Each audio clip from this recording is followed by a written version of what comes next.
Okay, the time has arrived here on Lowcountry Money Talk to break it down for you. And when I say that, I mean really Phil's going to break it down for you. Phil Bloyd, of course, with Revolutionary Financial Group. We are here. We've been talking about a lot of things on this show. Hope you've been paying attention because it's a lot of information we're trying to get in. But one of the things I'm really excited about is Phil is actually going to demonstrate an example. So I got to see him do this in action, and I was extremely impressed. So we talk about the financial plan and really doing a risk assessment. This would be after you've brought in your financial statements, you've had an opportunity to do some analysis and really break down what's going on with somebody's finances. And then what you are able to do is kind of simplify, give us the framework of what's happening. Right. We're going to try and do that for you today. The Smiths are made up in this case, but it's not your neighbor. Tell us what we're looking at. Okay, so the first thing we're going to do, Jess, is we want, if we're building a home, we want a nice foundation. I think we all agree upon that. Definitely, yeah. This is the foundation.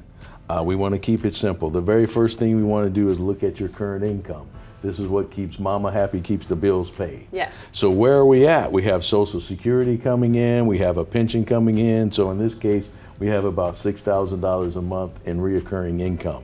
So right now, that's covering the bills we don't really need anymore. Okay? Right. That's a good thing. All right, what about our emergency fund? We talked earlier, hey, we don't want to have too much stashed away. We're not getting any return on investment, and inflation is kind of eating it down, right? So we want to make sure we have about 5 months expenses. In this case, the expenses are $5,000 a month. So we've got $30,000. We're going to keep that handy, and a checking, savings, money market, something like that. So it'll be about $30,000 there.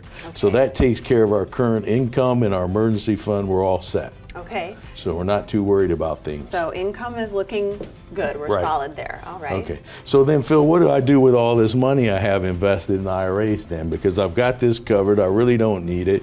So let's just throw it away. Well, I don't know. Probably not. But too many times, Jessa, when people they're like, okay, I don't need it, so I'm not concerned about it. Right, because it's just over there sitting on the shelf in case it's going to do what it does. You need it, right. And it's like, well, okay, that's not really a strategy. So we have to prepare this for future income, okay? Because as time goes by, we're 70 now, eventually we're going to be 72. We're going to have to do required minimum distribution. We're going to have to take the income whether we need it or not. So what I say, we base it on age. I'm going to say the average age of the Smiths, or the Smith couple here, is 70. So I really only want about 30% in equity growth, okay? Now what I haven't done here, Jess, I haven't listed what financial tools we're going to use. I'm just planning the framework right now. Okay, so this is the big category. Yeah.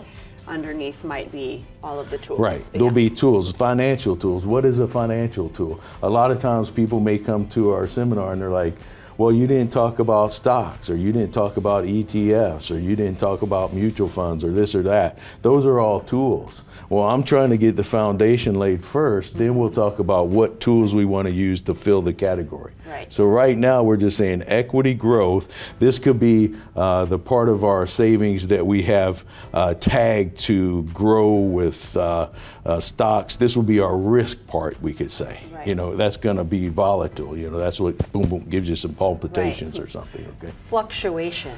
Right. So we're at the risk part, and then we'll go over the tools later, and maybe we'll go over them here, but preferably, because they're different, people have different tolerances, I like to see them in the office before we determine that, okay? Right. Now, the larger part of the portfolio, that needs to be in the low risk, especially I'm 70, so I've saved all this money my entire life. I'm not working anymore. I don't have any more going in my 401k, no more payroll deductions, none of that stuff. So this has to last me, okay? Right. So I have to be extremely careful.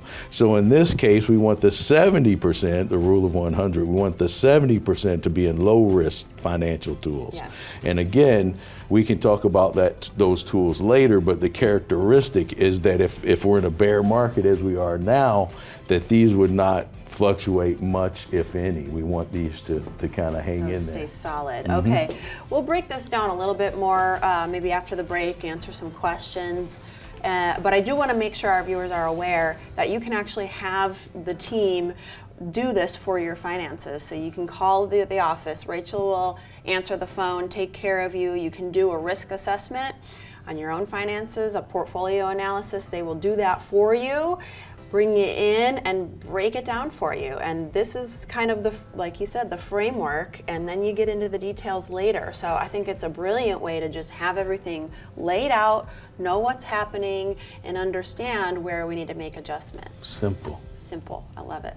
Another simple thing to do would be to stick around, because we've got one more segment for you after the break on Lowcountry Money Talk.